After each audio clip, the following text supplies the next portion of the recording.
Okay, we're back. I think we're in good shape now. It seems like everything is working properly. I'm going to wait until my co host comes on. Hey, welcome back, Virginia. Glad you guys hung in there. Yeah, I was having some problems here and I wasn't sure exactly what was going on, but I'm glad it's resolved. Again, I'm going to start out by saying, I know you all are saying, well, what are you doing tonight? Of course, this is the World Series and Atlanta Braves are in it. And of course, it's been 22 years, so the city is electric. The city's electric. And everybody's very excited, especially since, there's been such the last 2 years, with the pandemic, and businesses are ecstatic. So I'm really happy for them that they're able to um, Lighting is horrible. get See, some I fun. don't have sound, Dr. Miles. Are you able to hear me? Yes, I hear you. Okay, I don't have sound. I'm working on sound. I tell you, we're just having all kind of problems now. I could not sign on earlier. I can't even see you.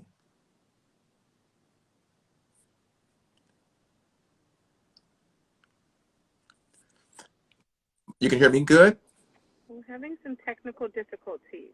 Can you hear me?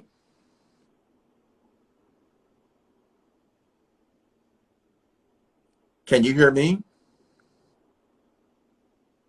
Can our audience hear me?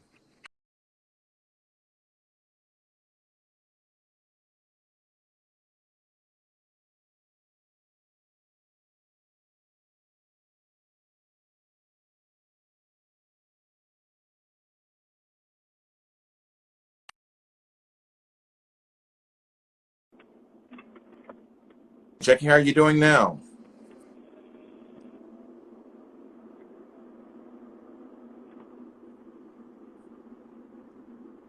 I'm going to comment to you. Great, Virginia. I'm glad you're able to hear us. I think Jackie's having So, some Dr. problems. Miles, if you can hear me, I'm going to log out and I'm going to join back as soon as I can correct my sound. Okay, great. Well, I'm going to get started with the folk who are on. Virginia, thank you for being on. I know our Facebook family is on also. I was explaining why I'm wearing, of course, the the cap, the Atlanta Braves in the World Series, so you all understand that. But the holidays are coming up very, very soon, and it's kind of amazing that oftentimes we always think about how difficult we're having it, but there are always other people having more difficult experiences than we are. So I want us to be mindful of the holiday season that's here. Also, be mindful that a lot of mental health issues began to exacerbate during this time. Depression gets worse, anxiety gets worse, and people start worrying about toys and gifts and food. And also during the holiday season, usually people have family members who have deceased or who are dead, and so of course they start feeling some of those feelings they had when the person was alive. So it's a difficult time for a bunch of folk. But I just want to encourage you, you can get through it. You can get through it. And how do I know you can get through it? Because I've seen you get through it before. You're tough and you're resilient. So I have faith that we'll all do fine the holiday season. The topic tonight is a very good topic. Of course, all our topics are very exciting. The topic tonight is about whether or not we can't support this thing of teen sleepovers. Teen sleepovers. And it's kind of interesting. The reason I developed this topic is because I'm having to address a lot of that with clients that I have who feel like it's okay that they sleep over to their friend's house. But not only is it just a friend's house, but it's a group of 10 or more friends who are co-ed, who are both boys and girls. And what's so interesting about this is that the group sort of legitimizes this by saying, well, I'm not worried about the boys because the boys are gay. And think about it, so they're not trying to do anything with us and so forth. But I'm saying, well, if the boys are gay, you know, they will be in one room together. So if something's going to happen, sex is sex. It doesn't matter who it occurs, who they're doing it with. And so as a parent, I know that we can't be so protective and we can't watch and see everything. But it was just a question I wanted to talk to you all about tonight. This teen sleepover, and is it an issue for you? And what are your thoughts on teens sleeping over. So I decided to have a let's talk about it tonight. What are the issues surrounding it? What are the issues surrounding it? And or are there any real issues? Now, when I started doing the research on this and talking to parents and looking at the question of, are sleepovers okay? There were some comments that said, only if they are closely supervised. Now, how many of you know that there's only so much supervision you can do? And if kids want to hook up, they're going to hook up, regardless of how much supervision you give them. And all you have to do is think about it, that you were once young. And think about the things you did. And think about the things you got away with. Parents thought they were awake and they'd fallen asleep and all kind of creeping stuff going on. I didn't say creepy, I said creeping stuff. So when parents think that because they're there and they're chaperoned, that they can prevent things from happening, nah. So I'm thinking the best thing to do that is that if you're having these kind of thoughts about your children sleeping over, maybe a good conversation needs to occur. Maybe a good conversation needs to occur before you approve of the sleepover, or if you don't approve of a sleepover. Now, this is becoming a real big concern because teens are saying, we should be able to do this. We should be able to sleep over at our friend's house in groups. And if you don't say yes, that means that you don't trust us. Well, my thought on this is that if you and your child has had a poor relationship before the request, what makes you think they can be trusted with you approving the request? Now, I don't have a dog in the fight. I don't have any children in the fight. All my kids are adults, thank goodness. But if I had to address that issue today, my thought probably would be not that I don't trust them, and not that I don't trust the other parties. I'm not sure that's a good idea. And until I'm comfortable with it, I'm not going to say yes. Now, there are some folks who say, well, guess what? As long as the child knows they can reach me anytime, as long as the child knows that they can leave a uncomfortable situation, as long as the child knows there is a way out, then I don't see a problem with it. And as long as there are adults in the house, other adults there, I don't have an issue. Well, my question is, have you talked to those adults? Do you know those adults' frame of reference? There are some adults who think that it's okay for their kids to have sleepover boyfriends and girlfriends. So let's take a look at these people's values. Okay, we're going to keep it moving. I think she's still trying to log on. So these are the kind of questions you have to ask yourself about whether or not my child is mature enough for a sleepover. Now, as parents, we know that if something's going to happen, we can't prevent it. Because, one, we can't watch our children all the time. And we can't watch them all the time. We don't have guidance over them every minute of the day, because if they want to sneak away and have sex, they can sneak away from school to have sex. They can sneak away while you're at work to have sex, if that were the issue. So the question is, how much do we really trust them? And the question is, do I trust them to resist being in a compromising situation?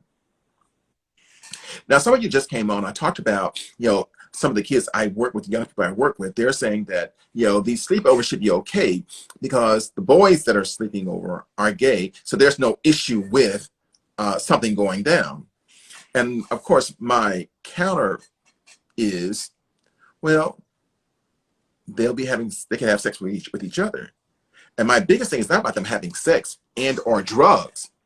It is really about the supervision that's there. And also, are my children strong enough to evoke the resistance of temptation? It's kind of amazing. Some people say, well, guess what? It's okay for them to sleep over as long as they are separated.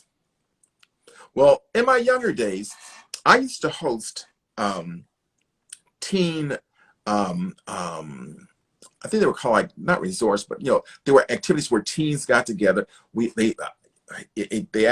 stayed in hotels, boys separated from girls. We had about 50,000 chaperones. And for us, it was amazing that we didn't get any sleep because they were constantly trying to slip out of rooms and into rooms to hook up. And so we had not been alert, almost like prison guards sitting outside the doors. All kind of things would have happened. But the issue is, and the question is, should you allow your child to go to a teen sleepover that's co-ed? And again, ultimately, it is your decision. Ultimately, it is your decision. In talking to parents, they come up with like, well, if my child was invited to a sleepover, I would just absolutely say no. I don't care who the parents are. I'm just saying no. No, they're not going. And again, I would say, have you had the conversation with your child? Now, we're not talking about 10-year-olds, and we could be, because, the one question came up, said, how old should a child be before they're allowed to sleepovers? And one recommended age was 10.5. It should be at least 10 years old to do a sleepover at someone else's house. And with some people, guess what? This ain't even an issue because their children are always sleeping over somebody's house, so it can free them up to do what they want to do. But we're talking about the parents who really are concerned about where their children are, what their children are doing, and if I have left them with responsible adults, and if I have left them with responsible adults. And so we're all faced with that. We're all faced with that question. And guess what, people? It's not just for sleepovers. It's really for any activity. It's really for any activity. Are we leaving them with responsible adults? And just even think about it. I ask the question sometimes even about schools. Are we leaving them with responsible adults? Now, one of our listeners just said, well, what I do, I will allow it only if I have a responsible adult. They have only a responsible adult oversight. And the question becomes, responsible by whose definition? And what do you mean by responsible? Do you mean because the person's a churchgoer? Do you mean because the person has a nice home? Do you mean because the person has a father and mother unit? Those are all not justifiable reasons to say that we have a responsible adult. And so it becomes the ultimate question. What is my comfort level at my child sleeping at somebody else's house? What is my comfort level? And sometimes we have to look beyond our own comfort level and ask ourselves the question, what are we teaching our children, first of all? And what have we taught them before this sleepover? Well, one thing about sleepovers, we know that if we allow the sleepovers, they ain't going to bed until a certain time, which means that they're going to be up the whole night. And that's not such an issue because sometimes at home they're up at the whole night, right? But we know that the next day they're going to be irritable. They're going to be irritable. They're going to be irritable. And will they get over that irritability? The answer is yes, they will get over it. But the question is, they'll be back home then. Are you willing to deal with that? We also know that when teens get together, even at the malls, their behavior change. Their behavior change. They're not that mild-mannered child that's in our house. They become that wild child, because they're with their peers. So they're not the same persons with their peers as they are with us. And we should expect that. It's totally normal that with their peers, they're going to do pure things. They're going to listen to music. They're going to listen to loud music. They're going to listen to music that we don't approve of. And one of the biggest things parents are concerned about with these sleepovers is, will the child have access to porn? And the question that I ask is, do they have access to porn now? Do they have access to porn now? So sometimes we over worry and we start thinking of situations that are going to occur that have not occurred, but we act as if it already has occurred. And sometimes those things skew our decision making. It skews our decision making. Our topic tonight is teen sleepovers. Should I allow it? What are my thoughts on it? What's really going on? That's why we are talking about it tonight. I'd like for some of you all to share some of your views on that topic, on teen sleepovers. Teen sleepovers. And are some of you all afraid to allow it to happen because you knew what happened when you had a teen sleepover? You knew what happened when you had a teen sleepover. Jackie's on, she's texting in, but she says, absolutely not. She didn't even ask what age. She said, absolutely not.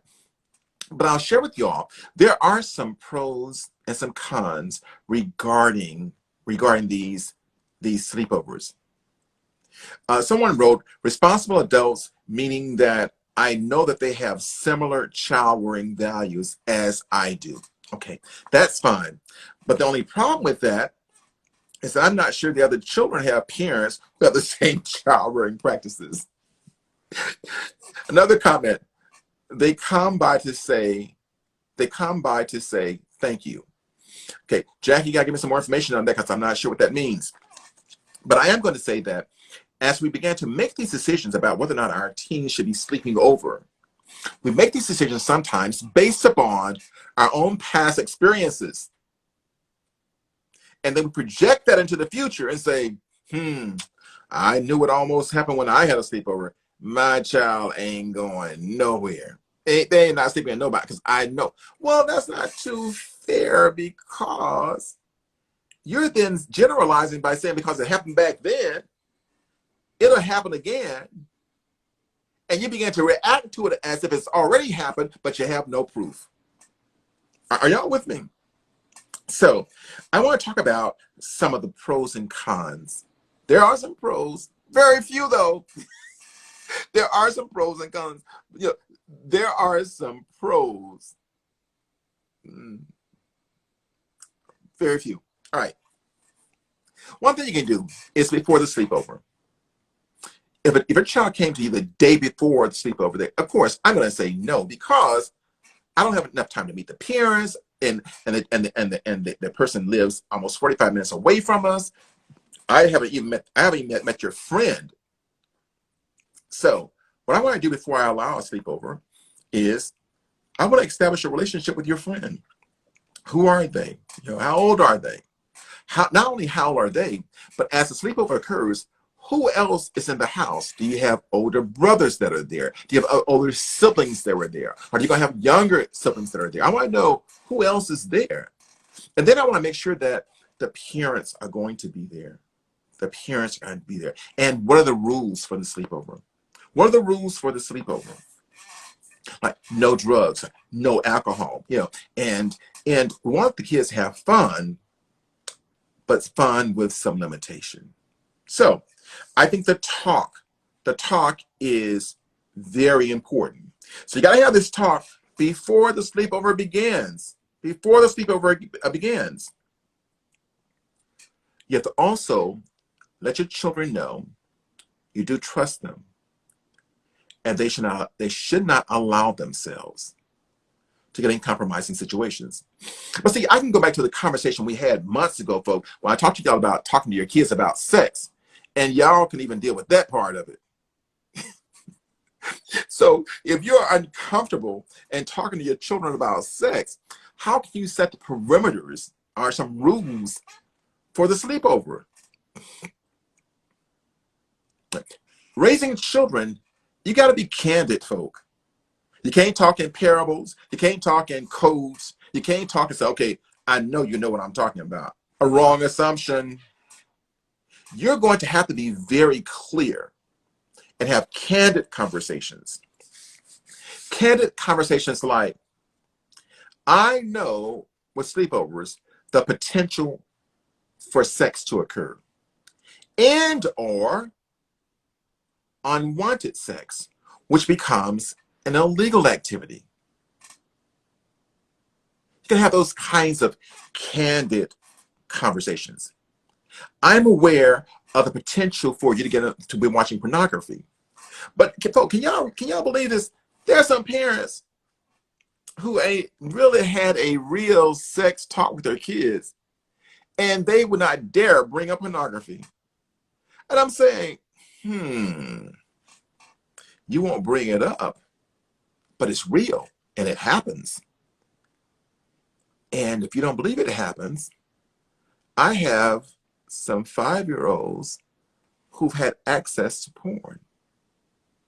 And when you talk to teenagers and ask them when was their first access to porn, they're going to tell you 6, 7 years old.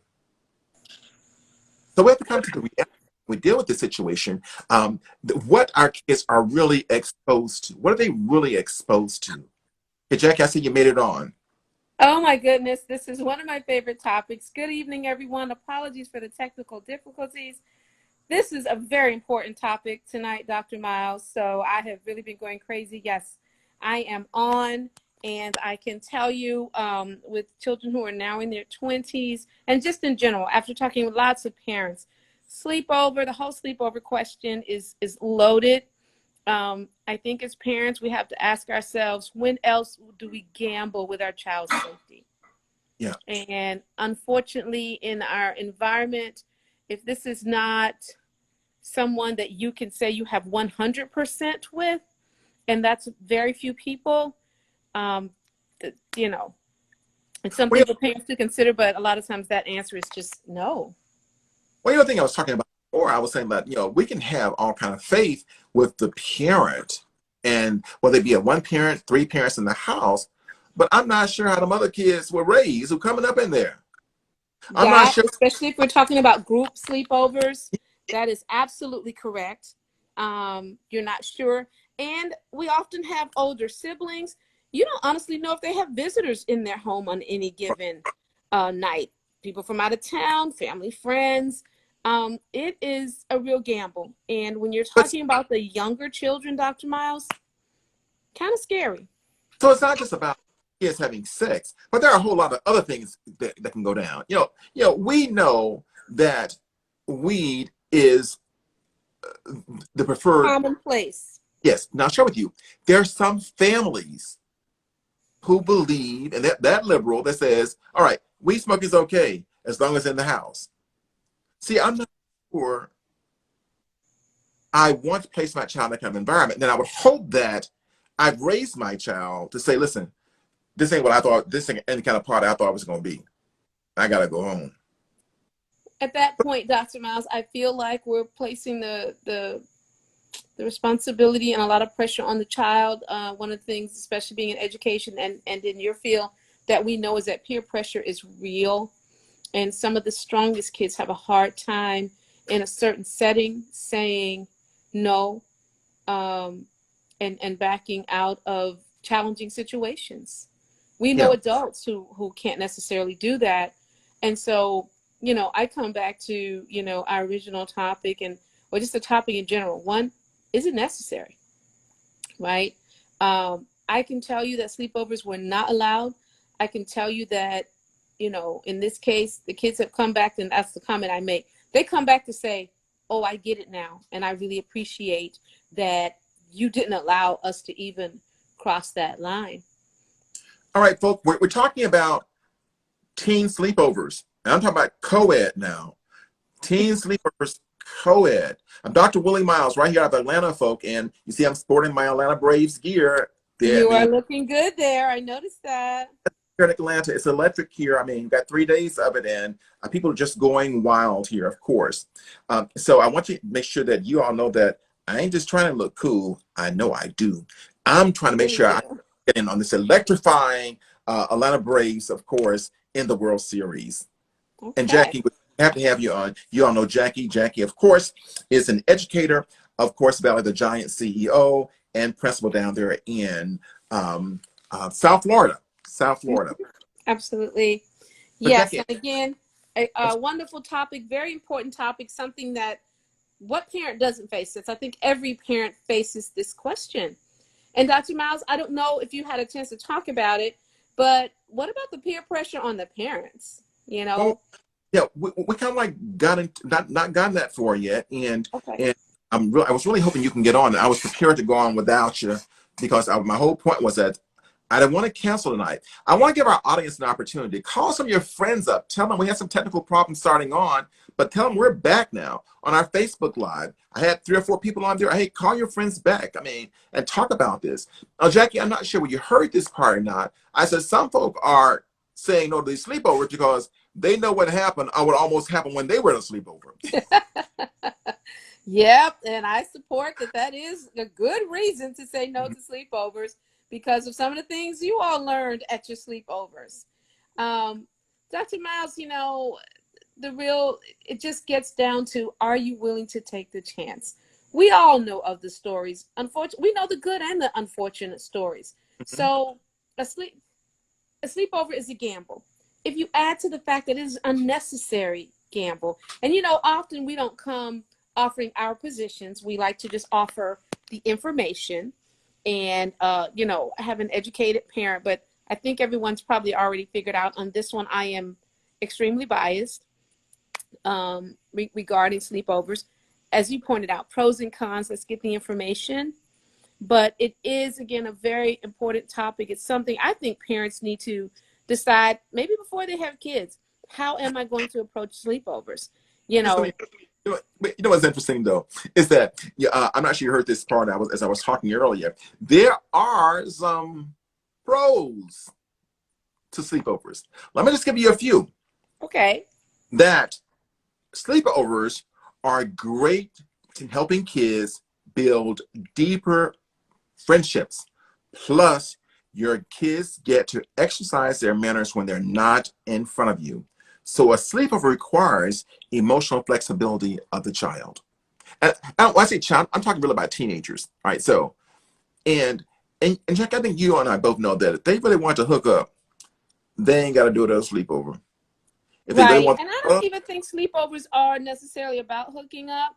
And I know we're talking about co-ed, but of course, there are many just same-sex sleepovers, you know, little girls. I don't know if young boys do it as often, but, you know, you form this friend, and how cool to stay over at someone else's home. well, that's one of the pros to it, that they're able to let other families live. Right. And, you know, we know there's situations where parents feel that they really do know the other parents. Maybe, you know, they've grown up together and they do have those comfort levels. And in those cases, Dr. Mouse, yes, those pros can be very beneficial, right? But again, parents have to, I feel, exercise extreme caution. I did hear you mention that, you know, children aren't the same around when they're away from parents as they are around parents. And I would say that might be the case for adults. You know, the adults, you know, also have a public face, a social face, and maybe they're a little bit different in their home.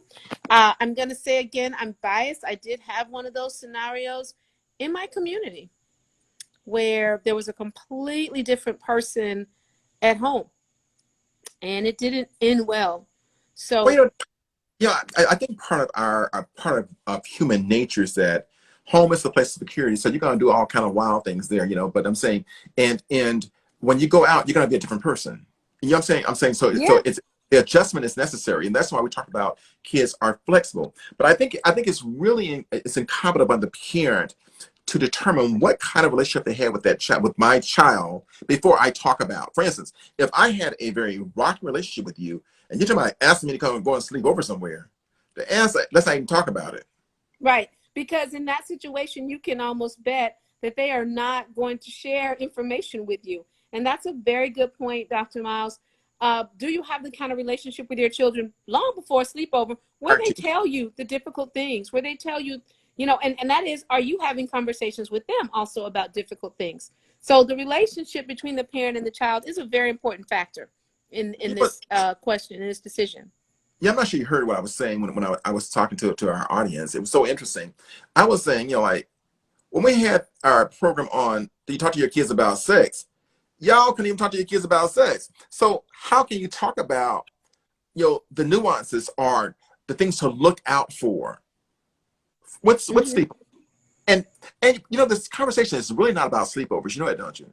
Exactly. It's really the relationship I have with my child and the understanding and the trust or lack of trust that I have in. Right. And have I, you know, empowered my child at any moment of discomfort, no matter, to pick up the phone and say, you know what, this is not working for me and I need to come home. It is about that relationship.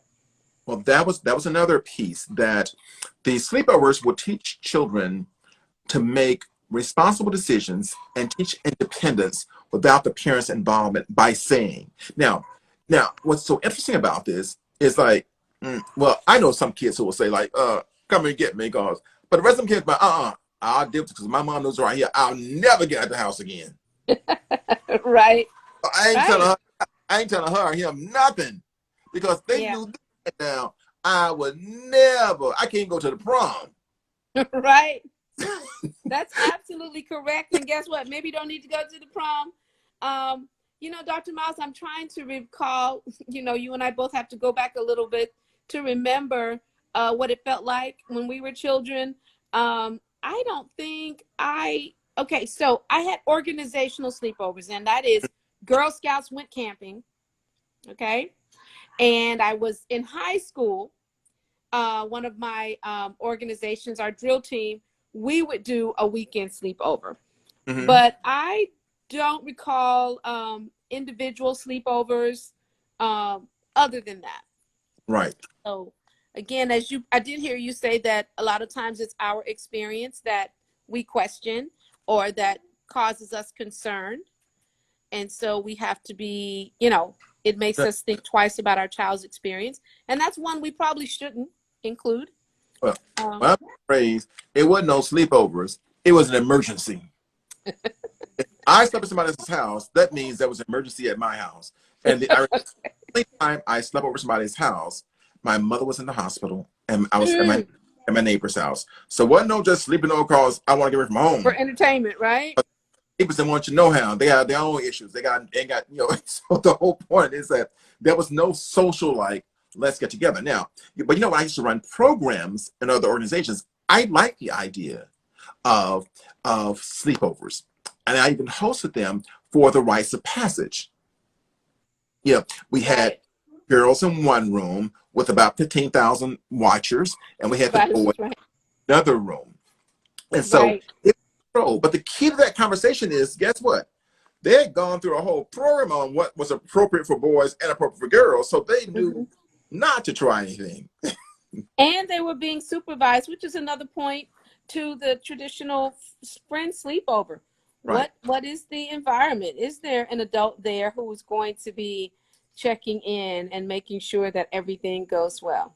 Yeah, I was sharing with our audience that I was trying to find the word called. I used to have youth retreats, and we had them in hotels. And I was telling our audience that it took an act of Congress, and adults did not sleep. We had to post ourselves outside these kids' doors. Literally. Because I don't know what they're going to do, but they were trying to slip out. Of course. And since I'm home because of that. But the point is that, again, I think we go back to square number one. And square number one is, what relationship do I have with my child of being candid before a sleepover even discussed? I'm talking about, that's about life. Exactly. Ain't no sense in getting scared about the sleepover because guess what? 9 times out of 10, guess what? They already done slipped somewhere anywhere, and you don't know about it. If they don't want you to catch them in something, guess what? All you gotta do is think about how sneaky you were. Well, then I wouldn't have an issue. I wasn't sneaky at all. But right. Let's face it. And again, Dr. Macho pointed this out. It is not necessarily about sex or hooking up. You know, there's a general safety element that's engaged here. There is exposure to things they shouldn't be exposed to. There is a simple sense of feeling secure. I mean, unfortunately, you have to know so much about the other home. If we're talking about, you know, just social friendship sleepovers, you need to know so much about those homes, and very often you just don't have that opportunity. And most adults aren't comfortable questioning other people about their homes. Do you have any visitors in your home? How old are the other kids? Will they have any friends over? You know? No, what you need all that for? That's my business. I know. You keep your child at home. You ain't got your child no. And guess what? That's what I thought. Keep my child at home. Because maybe everybody's having a sleepover. So maybe there are 3 kids and they all have a friend over. So you don't know those people. So many questions about sleepovers. That's the point. And also my child doesn't know those people. So my child is with 20 people and 17 are strangers. They only know them. But also there's a liability for the parent host if something occurs. There's exactly. So it's just we have to be very careful when we talk about hosting these kind of things. Think about the liabilities, and also think about what needs to happen before I allow my child to sleep over. I want to ask the audience. I mean, do you guys have any comments on this? What are your views on teen sleepovers? Please, join our text box now. Dr. Willie Miles from the Dr. Willie Miles Children's Foundation, with Jackie also from CEO of the. So I'm going to ask you all to share your thoughts on. Like, what do you think should happen? What do you should your child, or is it by age? Will I allow my 10-year-old to sleep at somebody's house? Will I allow my 16-year-old to sleep at someone's house? So I'm sure there are many criteria that you do have. The point is, like, big question, because the reason I brought this topic up because I was faced with it, and the client states, my mom is having a fit about a sleepover, but all the boys are gay, so they're not gonna be trying to get to the girls. And I said to him, but what about the boys getting to the boys? And is it being gay or bisexual? Is that a justifiable reason that says everybody gonna be safe? Is no. Right. Yeah. And Dr. Miles, I guess it is fair to say that a big part of concern for parents, especially when we're talking about teenagers, is whether or not they're, am I creating an opportunity for my child to be sexually active when I would not otherwise do so? So let's just acknowledge that's a big question for parents. Again, I think when you address the fact that it gets back to your relationship with your child, I mean, and this is not one of those good parent-child relationships. This is a real relationship between you and and you and your child. And what I want to share, with parents, we have to be real. If we haven't been real with our children, if we haven't shared with them, we really can't expect that they're somehow completely open with us, because we really lead that. And they pick up on those vibes. But that is the issue. What is the real relationship? And whether or not you feel they're prepared to handle difficult situations. Well, what's interesting, though, that when you look at these kinds of things, and kids love them, the sleepovers, it really become one of their fondest memories of growing up.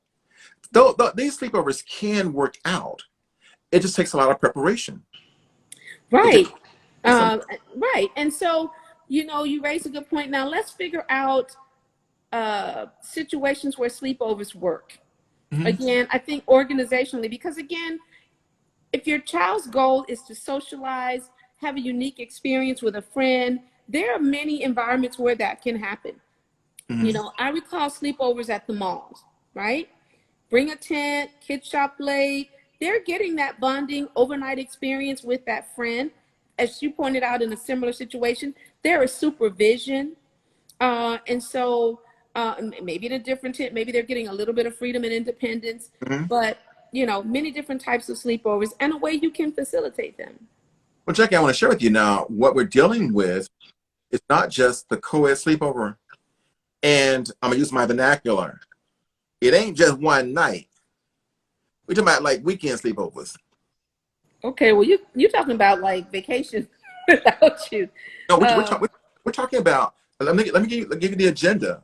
It is we're going to the skating rink or some activity that Friday. We're sleeping over that night. Then the next day we're having something at the park and something else, and then we're sleeping over that night. And then what age group are we talking about? Time to be go home. 16. Absolutely not. Yeah, I said it again. No, I mean, Dr. Miles, seriously, that's a weekend, first of all. And weekend trips, I don't believe, are appropriate for minors. Not a trip. It's a You're away from home. sleep. You're away from home. You took a trip. Sleep over. Trip might be 20 minutes away. The trip might be an hour away. But you took a trip. If you leave on Friday and you're coming back on Sunday. Mama called down the street a trip. Okay. I'm trying to read the comments. It said Jackie would be my responsible adult. Okay, and there are other ways. We've got some comments from the Miles Early. There's some other ways. I agree. Some other ways to work those sleepovers. I would be interested in hearing from our audience if they were allowed to do sleepovers, and now as adults, how do they feel about that? Do they plan on doing sleepovers with their children? I'm really, and we need some generation snowflake and some generation Xers in here to talk about this. What does it look like today? What I'm finding out, Jackie, is that people are coming onto our Instagrams and our Facebook. They don't come live, but they are viewing the videos on the YouTube channel. But we'd like to have you here live, though. So I'm gonna tell you, I'm gonna take down those videos if y'all don't start coming live. We have a comment here that says, "I don't allow my girls to sleep over." Now, I have a question. Do you have boys? And we haven't touched that yet. Yeah. There are a lot of homes where there's a double standard. Okay. And I know I see a snowflaker that's joined us. I'd like, just for them to share with us what, did they do sleepovers? What were they like? She says no. So she don't have any boys. Thank you for responding. Okay. And so if you had to say your primary reason for no sleepovers in a couple of words, what would that be? And is that Virginia? Yes, it is. Okay. If you could share, what are your primary reasons for no sleepovers in a couple of words? And then if there's anyone else that wants to share about how they handle sleepovers. And because I have issues, I'm going to go to like 5 or 10 after the time. Okay. All right. Are we running out of time already? Yeah.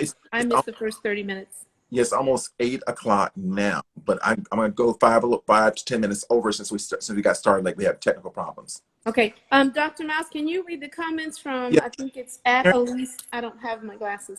Parents never let me, and I didn't understand as a child, but social media has made it apparent not to be in everybody's house. True. Next, I probably won't let my kids do it as well.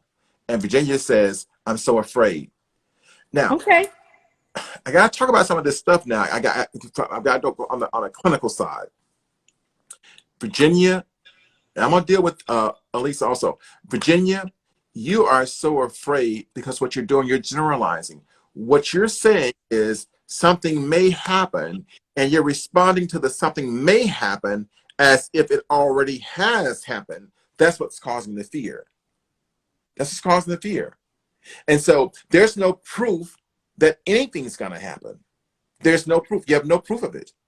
And any proof, and only proof, any proof you have is from the past. You don't have any proof for the future. No, but it supports her point that there is fear. and you said it earlier, it can be based on past. And Annalise also said it. It's based on what we hear, things we're hearing, social media. Some of us, personal experiences, But that are real. what about the established relationship you have with your child before we emphatically say no? What about? But we also have scenarios that our child may not be able to control. Well, that's a whole lot. That's another story, because the issue is that, guess what? They're at school confronting all kind of things every day, and we trust them there. And we can't say that they're being supervised now. We wouldn't have these bathroom situations. So true, but my point, I'm not pushing one way or the other. I'm just saying that I think we need to take a look at the individual person and if they're mature enough to handle it. Okay, but let's talk about what they're handling. Okay, and let's talk about, as we say in relationships, it takes two to tango. So you send a completely mature, responsible person that is extremely open and communicating to an event. Let's say in a worst case scenario or something is happening, they're able to communicate and say, I'd like you to come get me. Okay. Right. But there's another scenario that says they're not able to reach out and say, come get me, or to reach you and say, come get me. You mean like they're forced or tied up somewhere, or they don't have the resiliency skills to say it? Either or. My only point is that, I think that when we talk about, and I'm talking about our responsible young people, and I don't know the ones who are irresponsible. I think the key to all of this and all decision makings is relationship. Relationship. And what have I taught them before the situation? What have I taught them? And the question is, how much trust do I have? And I'm not even sure that it's even a matter of trust, because as parents, we also want to protect our children. So then let's talk about a scenario, Dr. Miles. But then the question is, protect them from what? Perfect segue. Let's talk about a scenario. Your child is at a sleepover, and they're not in any physical danger. They're not, so that let's say that would include a danger of being sexually harmed or molested. But the family has a practice. This is another real scenario for me. The family they're visiting, unbeknownst to your child, has a habit of walking around naked once they're home. They find it perfectly normal for their children, and their children are used to it. And now your child is invited to do the same. Is it like walking naked, like nude? Yes, nude. So let me show you this picture now. So the scenario is that there's a teen sleepover, but everybody can be nude. I don't want to limit it to teens. Let's say they're 10, 11, 12. And these parents believe in being real and natural with their children. And as it turns out, when they're home, they're nude, and so are their children. And it's not something that would come up in a general conversation.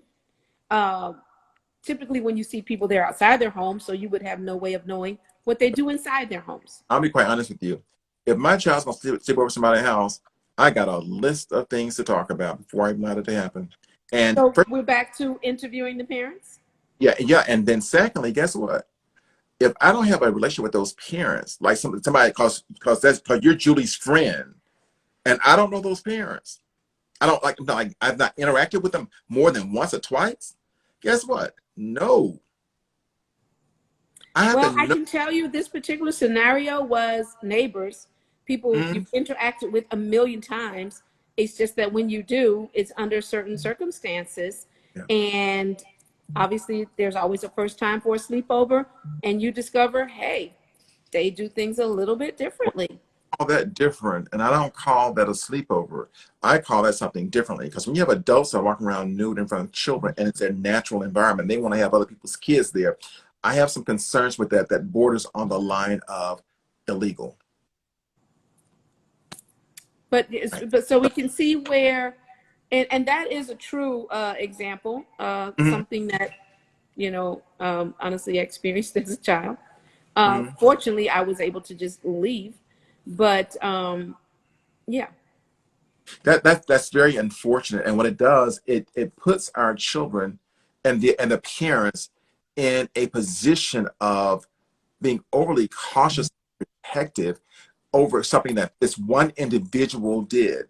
And one thing I don't like doing, and it's hard for us as parents, I don't like creating an emotional or a mental health situation in my children based upon something that happened. So I think all that happens again with just talking about it and talking it through. Not have happened. I'm glad you had the strength and resiliency to call and or to leave it. So when that Right. happens, And I do agree with your point. We should not create fears in our children right, based on limited experiences, because again, then those fears can become permanent and multi-generational and based on, again, a limited experience. So I have I another do question, support and that. I know our viewers brought this up. Is there a difference between even if we had same sex? Is there a difference between boys sleepovers and girl sleepovers? So I'd it's like to hear from the audience. I don't feel there is in other words, if boys sleepover, it's fine. Let them go on. But girl all sleepover, the time. I'm real cautious now. Uh, Being transparent and honest is important, though. This is what Elise says, and that is so. Elise, you're so absolutely right. Yeah, and I'm not sure you were on before when Jack and I were talking about parents who don't even talk to their kids candidly about sex. So how can you have an open dialogue with your child when you don't feel comfortable enough to talk about something with human nature? And Dr. Miles, again, it is a different workshop, and we probably could go back to it a million times. We're not talking about having a sex conversation with a teenager. We're talking about having these conversations very early. I think before I heard you mention the age of 5. By 5, they should certainly be introduced, because it's important, and they live in a different world now. It is, Jackie. It's just so important. And the thing about it is that I'm telling you, and this communicating with our kids, Jackie, is just so important. I'll tell you why it's important. Check, our kids are a different world, and that they talk to us one way, right? Mm-hmm. Totally different world for their peers that I don't even understand. They I, have a different language. and Let's I'm face that. They do. And we've got some other comments on here. A lot of people say there is no difference between the boys and the girls. right. I'm seeing that. It says omitting info. By omitting info, they can both go wrong, right? By omitting Mhm. info. That's a good point. They can both go wrong. Right. I agree. And it says kids are aware. I would ask at Elise to be a little bit clear on what kids are aware of. And then what, Dr. Mouse, can you read the comments from the Yes, Mouse earlier? if we don't, they will learn from social media and peers. And that's what we don't want them to do. We want our kids to be able to frame and shape information they're getting outside of family. Are you with me? And that's why Right. it's important that family and parents be candid with their children, or otherwise their thoughts are going to be framed by social media. And the word media in itself implies influence. Very good point.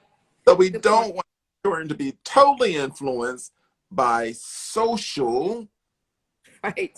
media. Mm-hmm. And it does go back to, and I know we say this, intentional parenting, Mhm.